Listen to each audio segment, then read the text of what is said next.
What's up, everybody, and welcome to Bios3 Raw TV.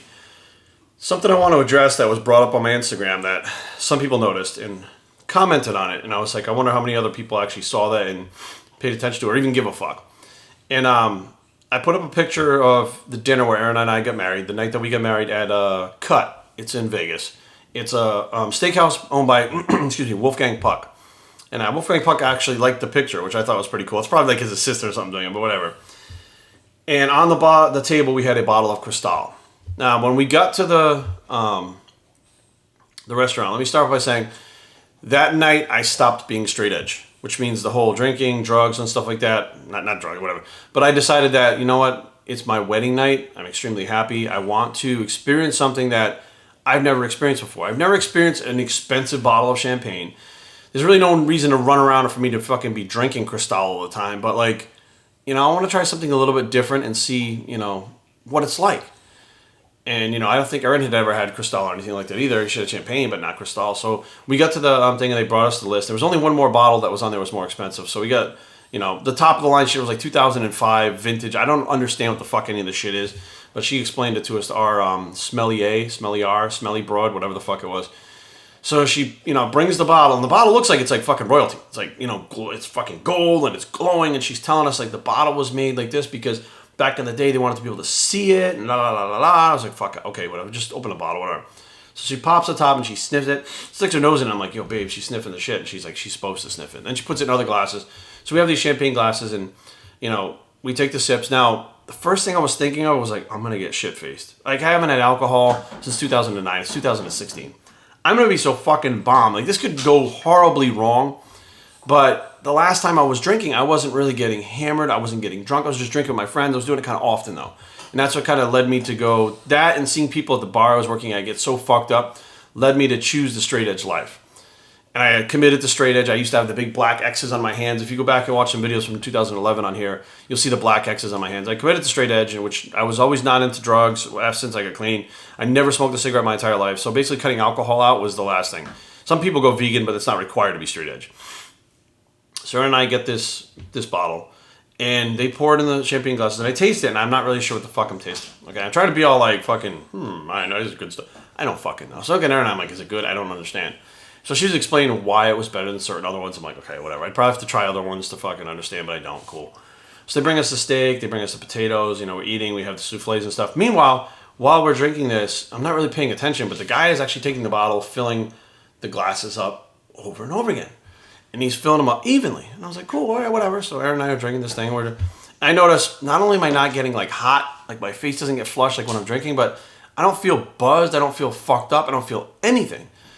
And I had to question whether or not there was even fucking alcohol in the bottle. I'm like, did they give us like sparkling cider shit or something like for fucking $800? I don't understand what the fuck we're drinking right now. And by the end of the fucking meal, we drank the whole bottle.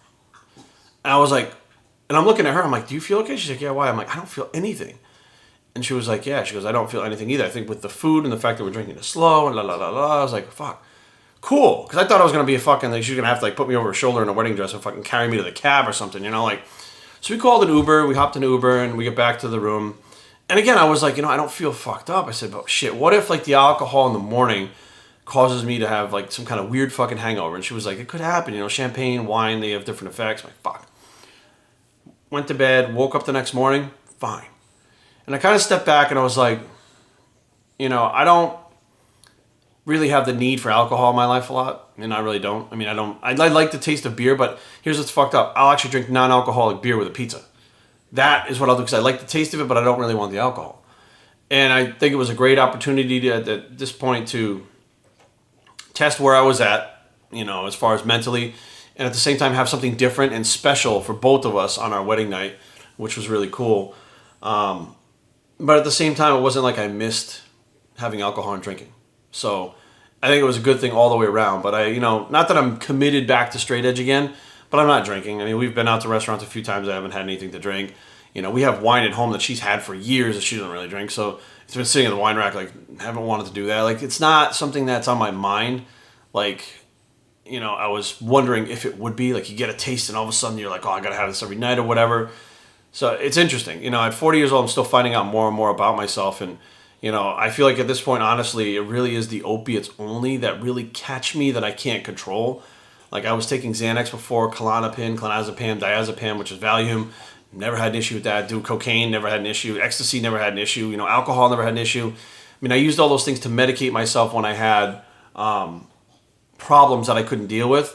However, I never had a problem stopping them. It was the opiates that I had a problem stopping with. So, I don't know. It kind of opens up a new thing to where, I've always felt not normal since I committed to straight edge when I go to functions and parties and stuff and be like, for New Year's, people have the glass, they toast, and they take a sip of, alcohol or whatever. And I've always felt a little like on the outside edge and kind of felt like I was like missing out just from being able to take part in these things. And it actually feels good to know that, I could take part in these things now and not have to worry about myself getting out of control like I was in my early 20s. Now, early 20s, I would go to a bar and I would drink to get drunk. That was like, I would go 0 to 100 in fucking 2 seconds and drink as much as I could to get as drunk as I could, as fast as I could. And that's not what it is anymore. So, yes, I did drink at the wedding dinner. It was Cristal. It was interesting. And no, I'm not back into drinking. So, biostraining@gmail.com. Leave comments down below, but don't fight. www.biostrength.com is a blog. It's the No I'm Not Into Drinking Bicep, and we're out.